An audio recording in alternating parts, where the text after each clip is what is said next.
नमस्कार नमस्कार, आप सबको नमस्कार। आप लोग कैसे हैं? खूब मस्त एकदम। मैं एकदम अच्छा हूं।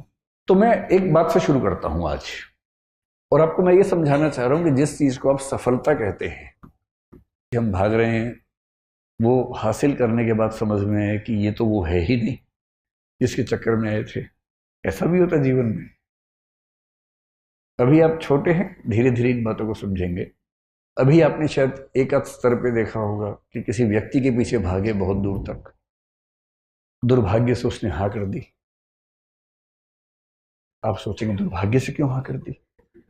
हाँ तो सौभाग्य से होती है, कई बार दुर्भाग्य से होती है। कभी कभी किसी व्यक्ति का ना मिलना बेहतर होता है, क्योंकि दरअसल वो आपके लिए है नहीं, ना आप उसके लिए हैं, सूटेबल नहीं है। पर एक दौर में आप उसके दीवाने बने बने घूम रहे थे, किसी वजह से चेहरे का सौंदर्य देखा, आपको लगा इससे बड़ा सत्य क्या है ब्रह्मांड में, यही ब्रह्मांड का अंतिम सत्य है। इतना सुंदर चेहरा भगवान ने किसके लिए बनाया है? मेरे लिए बनाया है। और इस चक्कर में आप सुबह से रात तक पतंगे की तरह आगे पीछे दौड़ रहे हैं। अच्छा तो ये है कि वो कह दे कि भाई मेरे पास फुर्सत नहीं है, मुझे पढ़ाई करनी है, और आप चुपचाप पढ़ाई कर लीजिए। पर किसी किसी का दुर्भाग्य होता है, हाँ हो जाती है। और हाँ होना तो ठीक है। हिंदी साहित्य में बहुत रोचक कुछ लोगों ने उपन्यास लिखे। एक लेखक ने कहा, देखिए आप हिंदी फिल्में देखेंगे, हिंदी की फिल्में आमतौर पर स्ट्रगल क्या है कि जो नायक है, हीरो है, वो हीरोइन को प्राप्त करना चाहता है, और विलन के तौर पे आमतौर पे हीरोइन के पिता और भाई ही रहते हैं। कभी कभी कोई थर्ड पर्सन भी होता है जो प्रेम त्रिकोण का तीसरा कोण बनना चाह रहा है, ऐसा भी होता है। कभी कभी भाई या पिता वो नाराज हैं, ऐसा होता है।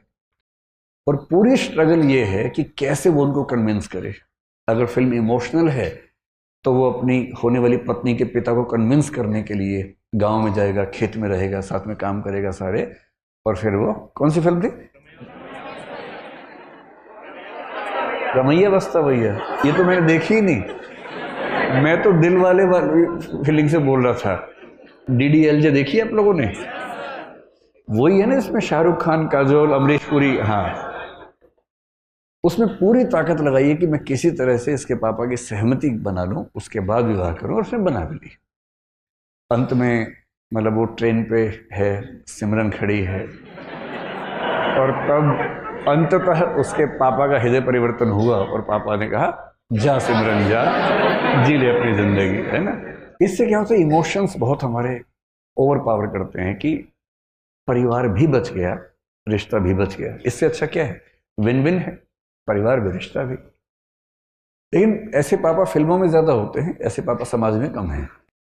समाज में पापा बोलते हैं आ सिमरन आ, घर के अंदर बैठ जा शांति से, ड्रामा मत कर ज्यादा। तो लेकिन एक उपन्यासकार ने बड़ी अच्छी बात कही। उसने कहा कि कहानियां पढ़ के लगता है कि सारी स्ट्रगल विवाह तक की है, और हिंदी की फिल्मों का, अधिकांश फिल्मों का जो अंतिम दृश्य होता है उसमें हीरो हीरोइन की शादी हो रही होती है, मंडप सजा होता है, फूल बरसाए जा रहे होते हैं, और उसके बाद द एंड लिखा हुआ आता है। जबकि वो द एंड नहीं है, वो द बिगिनिंग है। क्राइसिस तो अब शुरू हुआ है। ये क्राइसिस नहीं है, इंटरवल है, 2-4 महीने का इंटरवल है जब चीजें ठीक लगती हैं। उसके बाद का जो क्राइसिस है, बड़ा क्राइसिस है।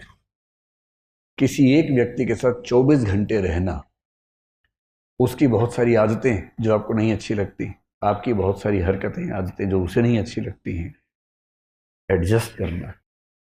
कभी कभी मन विद्रोह करता है, झगड़ा करता है, मन करता है कि इसके साथ रहने के लिए मैंने इतनी स्ट्रगल की, अपने घर से झगड़ा किया। प्रेम विवाहों के विफल होने के मामले आमतौर पर इसलिए होते हैं क्योंकि आपने जितनी हसीन कल्पनाएं कर ली थी, जिंदगी उतनी हसीन होती नहीं है।